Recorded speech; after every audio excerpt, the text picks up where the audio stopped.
Көрдүңбү? Көп адамдардан укканбыз. Бул элге өзү жакшылык кылып айла коюш керек экен. Эмнеге?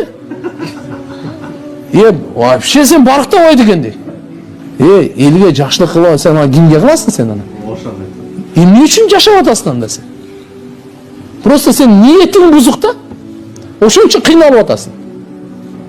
Жакшылык кылайлы тургандар, бул жакшы нерсе. Ар ким кыла албайт. Бирок ошол жакшылыкты кылганда аркасынан ихлас болбосо, ал бекер эле да баягында.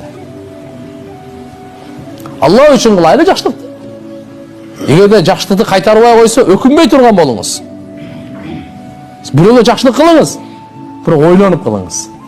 Эгерде сизде эртеге, мен буну бутуна тургуздум эле, көчөдө калганда мен мындай кылдым эле деп, биз көп инсанбыз го. Андан кийин ошого капа боло беребиз. Инсан да, мына мени батып жакшылыгымды билген жок, тигилген жок деп. Ошон үчүн иншалла кайра өзүбүздү оңдойлу.